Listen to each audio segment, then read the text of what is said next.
Cold War Berlin.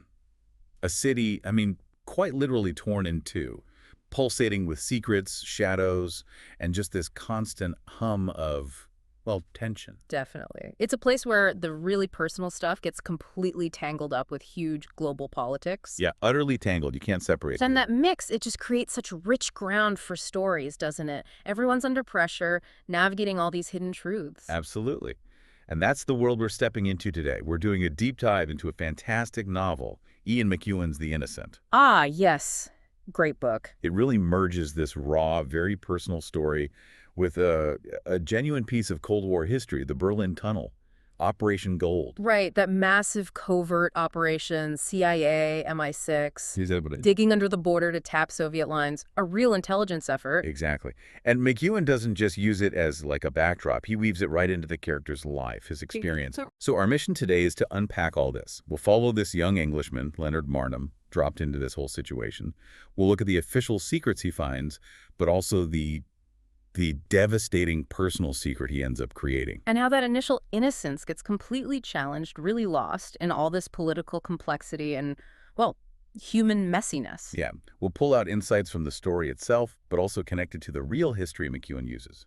Ready to jump in? Let's do it. Okay, so the story kicks off mid-1950s. Leonard Marnham, young guy, English, arrives in Berlin for this new, very secret job. And right away, you see the contrast. His old life, quiet, Tottenham, commuting, pretty mundane stuff. Dulles Hill, very specific. Then suddenly Berlin. And he has his own flat, a modern building, a lift, which is a novelty, multiple rooms, even a telephone he's barely used before. Yeah, army furniture, but still, it's his own space. He's almost like giddy with it. Writes home about the wind and rain, how damaged the city looks. Trying to process it all. He sees the map of Berlin by the phone, this huge unknown city he's suddenly alone in. And that feeling of navigating the unknown carries right over into his first job contact. It's not formal at all. No, just a scrap of paper. A name, Bob Glass, and a number. And he has to make this really awkward phone call. Trying to sound cool, relaxed, purposeful, the book says. But it comes out as, yeah, English dither. Leonard Marnham here. I think you've been expecting me. And Glass is just abrupt. Glass. Barks an address, hangs up. Wham. Welcome to the world of espionage, kid. It's cold, efficient, not exactly polite. Sets the tone immediately, doesn't it? And the city itself reinforces that. The damage is everywhere. And near the worksite, you see the border markers, you see the VOPOs, the East German police, watching. Constantly watching. Berlin isn't just scenery, it's like an active participant in the story. So the secret job, what's the cover? Officially, he's a post office engineer, supposedly working on internal army communication lines. Right. And the source mentions he feels a bit awkward about that lie. Wishes he could tell the soldiers he's doing his bit against the Russians. But the real location, it's described with this mix of, like, boring and threatening. 2 buildings, one low gray, bricked-up windows, weird globes and masts on top. A fence. And the key thing, it's super close to the Russian sector, just 100 yards across a field. Under constant watch from those VOPOs with their binoculars. Okay, and this is where Glass introduces that idea of clearance levels, the nested secrets. Yeah, he uses the site itself as an example. Level 1, it's a warehouse. Level 2, maybe it's a radar station. Level 3, something else. Maybe even a level 4. And the point Glass makes is, everyone thinks they have the highest clearance. Everyone thinks they know the real story. You only find out about a higher level when they decide to tell you. which is a perfect metaphor, isn't it? For spying, maybe for life in general, there are always deeper layers. Your understanding is always partial. It tells Leonard and us this is a world built on deception, structurally. So Leonard, thinking he's doing his bit, finds his actual task is, well, incredibly boring. Totally mundane, windowless rooms, stacks of identical cardboard boxes, open box, test circuit equipment, fit a signal activation thing. Repeat. It's repetitive, mind-numbing. Yeah. But the insight there is in the details, right? The routine versus the stakes. Exactly. Open, test, fit. But then you must burn the cardboard packaging, every single bit. Make sure no serial numbers escape. He has to sign for the key.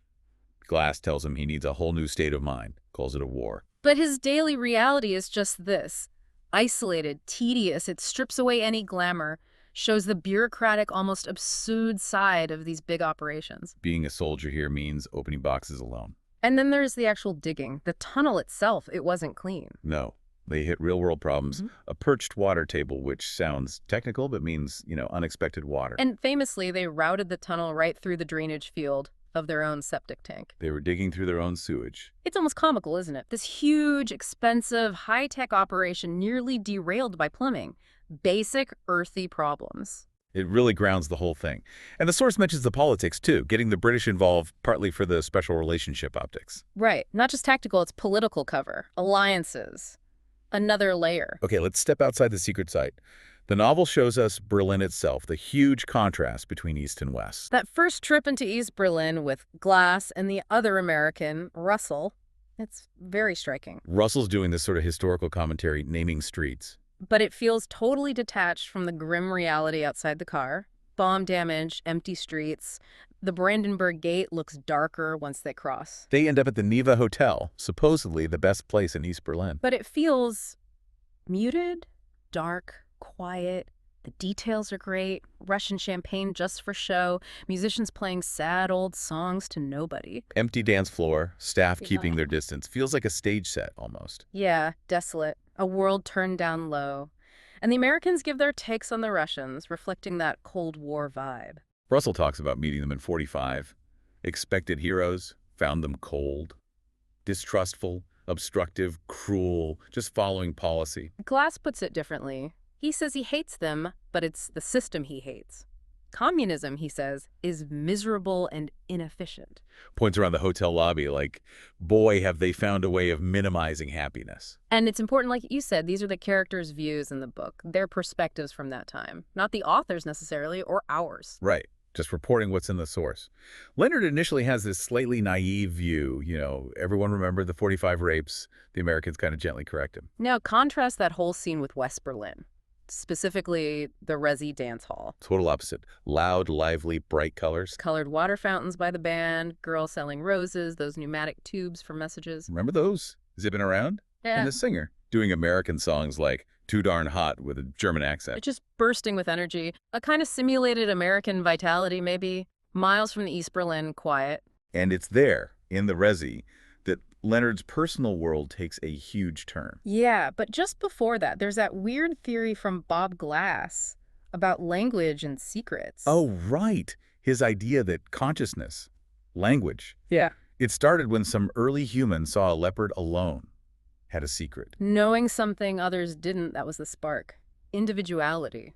Language came either to share the secret, warn people, or keep it for advantage. It's a fascinating, kind of odd idea, but it ties in so well, doesn't it? Absolutely. Leonard's got a secret job. His relationship with Maria becomes about a shared secret. His whole understanding later hinges on interpreting a secret he thinks he sees. Secrets are central. Okay, so he's at the Resi, the singer's doing Don't Sit Under the Apple Tree. He sees Maria. And he just feels it, this moment. His life is about to change. He's drawn to her. She smiles back. And they hold hands, just like that. Instant connection. Her name's Maria Louise Eckdorff, 30 years old, typist, translator, and her background is, well, it's tough post-war Berlin reality. Modest flat in Kreuzberg. No hot water, tiny kitchen. Have to let the cold tap drip in winter so the pipes don't freeze. Real hardships. Learned English from her grandmother, family still over in the Russian sector, Pankow. They disapprove of her past, especially her ex-husband, Otto. Otto. He shows up randomly, wants money, can be violent. He looms over her life. But Maria has ambitions, wants to perfect her English, be a diplomatic interpreter. And the details about her life make her feel so real. The coronation tea caddy, army mugs, just like Leonard's, wearing football socks indoors for warmth. Yeah, those specifics ground her. Their relationship develops fast. It's cold, so they spend nights huddled in her bed for warmth. Work becomes the place to get warm and eat properly. She won't stay at his place much, worried about neighbors, authorities. But then the thaw comes, spring arrives, March, and their relationship opens up too. Heater in the living room. Eating out, movies, back to the Resi. Jiving, two American R&B fats, Domino, Chuck Berry, Elvis. That music feels like freedom. They listen to AFN radio.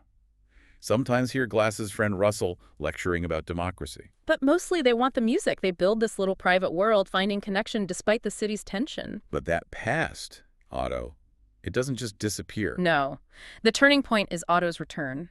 Leonard first sees him hiding in Maria's wardrobe. And he looks small, thinning hair, weak nose, not the big tough guy Leonard imagined. The night it happens, they come back to her flat, sense something's wrong, find Otto slumped in the wardrobe. Leonard's reaction is fear, then disgust, outrage.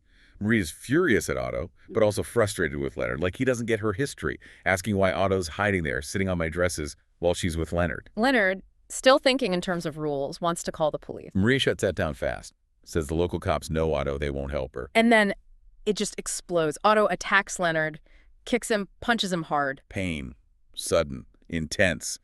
Then Otto grabs for his testicles, that same grip Maria said he used on her throat. And that triggers something primal in Leonard. He bites Otto's face, deep, tastes nothing, spits out, something like half-eaten orange. Otto's howling, bleeding, and then Maria gets involved. She hands Leonard the weapon, that heavy iron cobbler's lash she uses as a doorstop, basically. Leonard swings it down, and the book says he feels Maria's hand, the full weight of a judgment on it, too. It crashes down, pierces the skull, kills him. Silence, utter shock. It's brutal, sudden, and Leonard's innocence gone, completely shattered in that moment. The aftermath is just chaos, shock.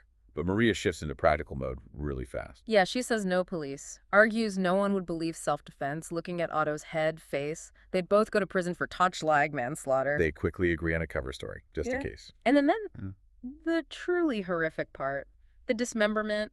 The source describes it with this chilling, almost clinical detail. The mess, the blood, sodden newspaper. Leonard detaching himself mentally. Tells himself he's not killing anyone, just dismantling him. Focuses on the saw blade, the brand name, Solingen, repeating it. Otto is disarmed. It's a coping mechanism, right? To get through something unthinkable. Definitely. And Maria is described as almost practical, wrapping the parts in waterproof cloth, gluing the ends, packing them into 2 suitcases. They cut the limbs, the head. The torso's too big, they have to saw through the spine. The way McEwan mixes the horror with mundane details is powerful. Maria offering Leonard a cigarette with bloody fingers, the radio playing. It makes it feel more real, more disturbing somehow. Shows how the abnormal crashes into the normal. And the deep psychological impact on Leonard. He's doing this awful thing, but his mind clings to details, the saw brand, the music, to stay functional, maybe? It's part of losing his old self? Then trying to get rid of the cases. They're incredibly heavy. Leonard's in agony, trying to look normal. That tense scene with the dog on the street. Oh yeah, the dog knows. It whines, sniffs the case. But the owner just thinks Leonard's struggling with smuggled goods. It's a great little insight. The animal senses the hidden horror. The human invents a rational, mundane explanation. He tries station lockers, but the cases don't quite fit. An official notices him struggling. He panics, abandons them, flees. Leaving them, as he later realizes, not in public anonymity, but basically pointing right back at him. Makes discovery inevitable. And the walls close in fast. He goes back to work, exhausted, haunted. Then Bob Glass calls. And Glass knows things. Knows Leonard sort of moved in with Maria. He's immediately suspicious when Leonard says they had a row and she went to her parents. Because Glass knows she disappeared the day before the tunnel taps were even laid. Timing's wrong. So Glass starts a security check on Maria. Later tells Leonard her story that Leonard started acting rough. She had to run. Glass calls it Leonard's King Kong act, but you can tell he doesn't fully buy it. Meanwhile, Leonard's just stressing about evidence left in the flat. And then the other secret, the big one, blows up. Right. Hans comes with the news. The Russians found the tunnel. Devastating. The Soviet commandant's away. His deputy, Kotyuba, is going to milk it. Press conferences, tours. Calling it a monument to American treachery. Plans to use every last damn thing they can find. And that's where the two secrets fatally collide. We only learn the full details later from Maria's letter. Turns out, Glass told Maria that Leonard put the suitcases in the tunnel right before the Vopos broke in. The East Germans found them, saw the body parts, handed them over to the West Berlin police, who were already investigating because the cases were traced. So, according to Maria's letter, Glass and others saw Leonard with those cases near the tunnel entrance. And Glass used his power, the weird status of occupied Berlin where Germans had to do what Americans told them. To pressure the West Berlin police to drop the murder investigation completely. Why? To stop bad publicity for Western intelligence. To protect Operation Gold. The official secret trumped the personal crime. The murder gets covered up by the spies themselves to protect their operation. It's a stark look at power, isn't it? Individual justice sacrificed for the bigger political game. Definitely. Which brings us to Leonard leaving Berlin and that crucial misunderstanding. Before he goes, he's frantic, ranting about evidence. Hmm. Maria tries to calm him. It's all going to be all right. Says Glass knows everything. The head wound, the double murder, the row, the cases. She promises to see him off. At Tempelhof Airport, the goodbye is awkward, tense. She pleads with him, "Oh, God, Leonard, if only I could tell you it's all right. It really is." But he can't hear it. Not really. He's lost in fear and suspicion. He walks to the plane, looks back, sees Maria on the roof, waving. Then Bob Glass appears next to her, puts a hand or an arm on her shoulder. They wave together. Like parents, the book says. Maria blows the same kiss. And that single image, for Leonard, it seals it. It's proof. Betrayal. They're together. She sold him out. His pride, his fear, it all clicks into this wrong picture. And he just shuts down, never asks, never clarifies. For decades. Decades. The story jumps forward. Leonard returns to Berlin years later. City's totally changed. Kurfürstendamm, Cottbusser Tor with its huge housing complex, he feels like a ghost there. He goes to the U.S. Embassy, asks about Glass, learns he's alive, married in Iowa, wrote a book, and there's this hint of bigger changes. It's all changing. The Cold War ending, maybe? He visits Maria's old street, sees the green door, but doesn't knock. Then he goes to the tunnel site. It's just ruins, a hole, weeds, bits of pipe. He picks up a piece of cable. And the source makes a point. This place, the site of the official secret, means more to him now than Maria's place. And it's there, at the tunnel ruins, that her letter finally finds him. The envelope is like a map of her search, covered in crossed-out addresses. And Maria's letter. It just lays everything bare, the whole misunderstanding. She writes about her life, teaching, her kids, thinking of him always, explains the bizarre and horrific secret she couldn't tell him then. And crucially, Tempelhof.